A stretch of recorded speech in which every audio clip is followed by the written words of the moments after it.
بسم اللہ الرحمن الرحیم۔ میں ڈاکٹر طارق آج ایک نئی ویڈیو کے ساتھ حاضر ہوں۔ آج کی ویڈیو میری پچھلی جو ویڈیو ہے ایکنی کی اس سے منسلک ہے۔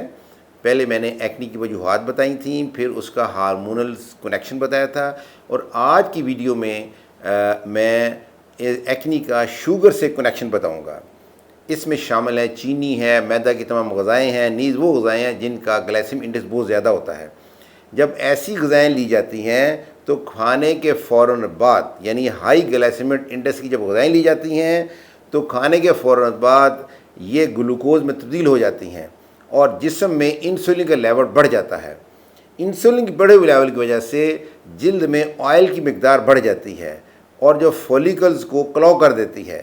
انسولین کے بڑھے ہوئے لیول کی وجہ سے جسم میں زیادہ اینڈروجن ہارمون پیدا ہو جاتے ہیں جو کہ ایکنی کے لیے جلتی پر تیل کا کام کرتے ہیں۔ چونکہ سیبیشس گلینڈ کی ایکٹیویٹی ہارمونز کے زیر کنٹرول ہوتی ہے اور اینڈروجن ہارمون جو ہیں وہ سیبم کی پروڈکشن کو پروڈیوس کرنے کے لیے ایک بہترین اور پوٹنٹ اسٹیمولر کا کام ادا کرتے ہیں۔ انسولین کا بڑھا ہوا لیول جسم میں انفلمیشن کو بڑھا دیتا ہے اور ٹریگر کرتا ہے، اور یہ ایکنی کی بہت بڑی وجہ ہے، اور یہ بیکٹیریا کی پرورش بھی اس سے زیادہ ہوتی ہے اور آئیڈیل ماحول بیکٹیریا کو مل جاتا ہے۔ اس لیے جب انسولین لیول بڑا ہو اور اس سے پھر ایکنی جو ہے وہ اس کے بار بار بریک تھرو ہوتے رہتے ہیں، اور انسولین کے بڑے ہوئے لیول سے جو پور کلاگنگ سیلز ہیں ان کی بھی گروتھ بڑھ جاتی ہے جو کہ جلد کی کوالٹی کو ڈیگریڈ کر دیتی ہیں۔ آپ کی ایکنی کی وجوہات میں جو مین کلپریٹ ہے، مین مجرم ہے، وہ شوگر ہے، یعنی شوگر میل ہے، شوگر ہے، تمام فائن فلور کی غذائیں ہیں، اور ان میں جو ہائی گلائسیمک انڈیکس والی تمام غذائیں ہیں وہ اس میں سب شامل ہیں۔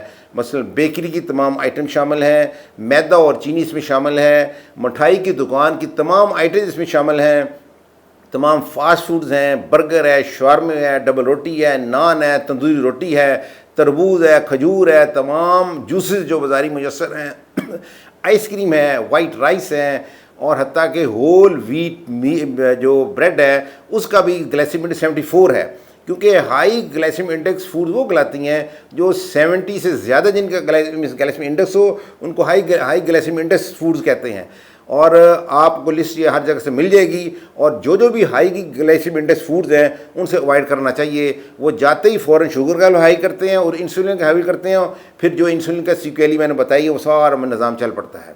اب شوگر کے بڑے ہوئے لیول سے جلد پہ کیا اثرات آتے ہیں؟